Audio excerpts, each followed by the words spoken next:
What is up, guys? Welcome back to episode number 23 of my professional weapons in advanced warfare. And it's kind of funny because episode 23 of my elite weapons series was the RW1 rail driver, and episode 23 is, yes, again on the RW1, the professional variant and the marksman variant being the Spitfire, and the three professional variants being the Guardian, Radiance, and Xeno. And Xeno looks like the marksman variant, and the Guardian and which is it? The Guardian Radiance look quite similar. But first of all, we got to talk about the marksman variant, which is called the Spitfire. And the Spitfire is not a bad variant. It's definitely an okay variant, but it does have it is fair. It does have some downsides. First of all, the major downside of the Spitfire is that it has a 20% it has -2 accuracy, which normally on pistols would mean recoil or view kick. Since this is a one-shot kill pistol, this is not recoil, because even though the recoil is kind of high, it always recenters after every shot. So what this really is going to mean for you is that the idle sway is actually increased by 20%, just like sniper rifles. So this pistol is kind of like a mini pocket sniper rifle, because it has statistically same stats as sniper rifles would be: accuracy being idle sway, and damage being multipliers, and handling, I assume, is going to be the sprint out time, and mobility. There's no mobility pistols except for the 1911, and the fire rate's like statistically similar to the Moors. The only one that has a fire rate change is the Spectrum. But anyways, here's the idle sway comparison, and you'll see that the sway for the Spitfire is way higher. So here it is now,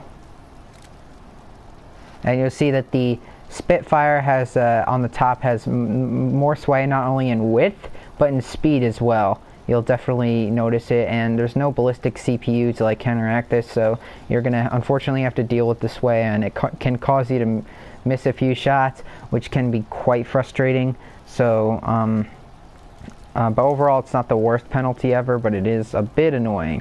Next penalty, or no more penalties, all we have is upsides now, is that it has +1 range. Now this isn't going to change your 98 damage range. Your 98 damage range is still going to be 15 meters. However, your 70 damage, which is your 2-shot kill range, 98 damage is still a 2-shot kill, but it's mostly 1-shot kills with the multipliers. Your 70 damage which is your medium range damage, is increased by 15%, which is a good thing. So you're getting a lot more damage down the range, and you can stack advanced rifling to increase both ranges.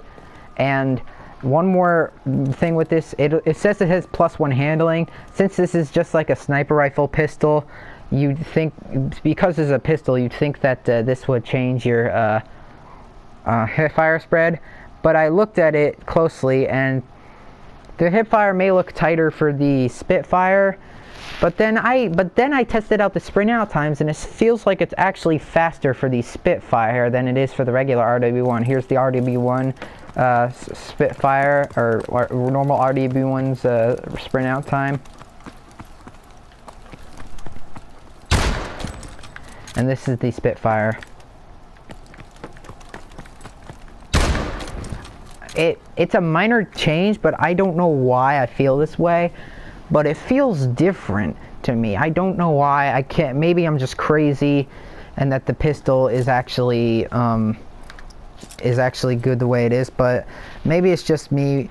You guys should tell me if I'm right or wrong. But anyways, time to look at the next variant, which is kind of like this one, which is the Xeno. And now the Xeno is a big heavy hitter in this in the RW1 variants group, because the Xeno has increased damage, and you guys are going to see that now.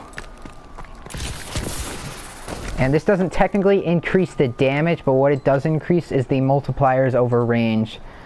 So it doesn't increase higher than 98. You're still going to get 98 damage with multipliers, just like sniper rifles, but anyways, I thought I would show you guys the normal RW1, and that its maximum range is at 45, which means it is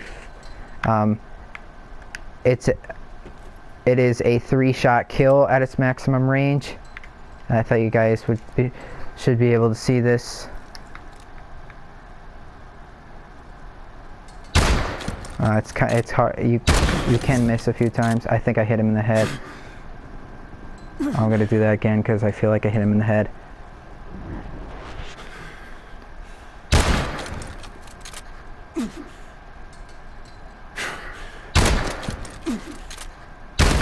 And you see it's a 3-shot kill at that range. And I haven't fully tested this out, so don't go hard on me if I'm wrong about this. But the Xeno has +2 damage, which I'm gonna assume changes it from a 3-shot kill at long range to a 2-shot kill. That's what I'm gonna assume. Hopefully I'm right, but I don't know if I am. But here's the Xeno at long range. I hope it's the same, but I don't think it is. Or I hope it's different, but I don't think it is. Alright, still a 3-shot kill at that range. So, I will show you guys something else though. Normally at this range right here, the RW1 in the body would take 2 shots to kill. It's a 2-shot kill, whereas with the Xeno, it's way different because the Xeno does have increased damage, which is what it does do. What it's going to do for you is mean that at the range where you would normally get a 2-shot kill, you're actually killing in 1 shot instead of 2. Oh wait, hold on, let me do that again. I feel like I hit the arms or something. I'll move a little bit closer. I just don't want... This is definitely not 15 meters, so move back a little bit.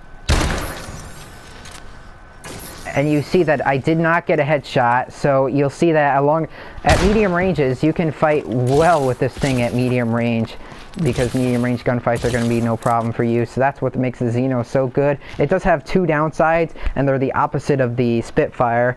The Xeno actually has 15% less medium range, so your medium range is 98, and that's 15% less. So your 3-shot kill range actually comes up faster. So that's kind of a bad thing. That's why I'm going to recommend advanced rifling to counteract this downside. And it does have +1 handling instead of it has -1 handling, my bad. And normally that would mean a wider hip fire spread, but you don't really notice much of a change, honestly.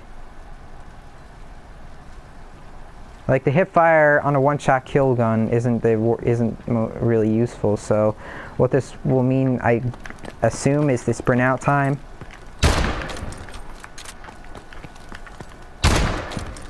And there's no difference. If anybody could tell me in the comments what handling does on the RW1, I would greatly appreciate it, because I cannot for the life of me find out what it actually does.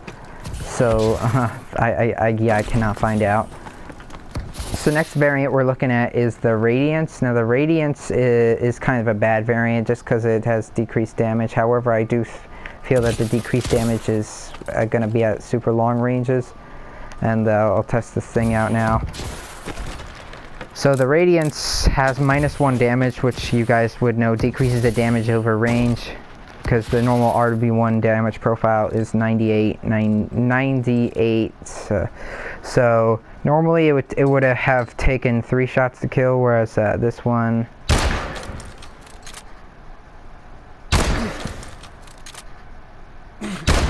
Oh shit, I missed. I don't want to miss a shot. Alright, so let me do that again.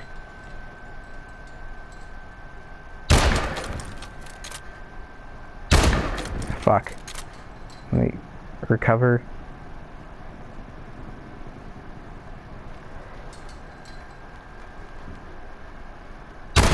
Fuck. Keep missing. Fuck, I keep missing.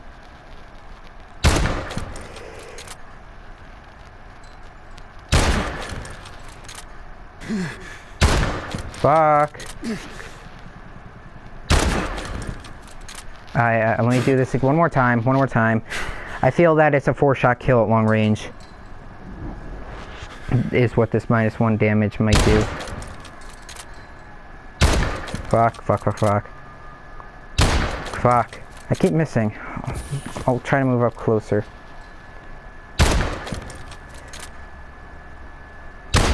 Fuck. I keep missing, dude.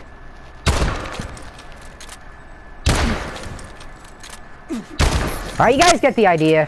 It's a 4-shot kill instead of 3-shot kill at long range. But you guys probably won't be hitting anything at that long range unless you're using a scope. But long range gunfights you definitely don't want to do because it's going to be a 3-shot. It's going to be a 4-shot kill instead of 3. So make sure not to use it at that range.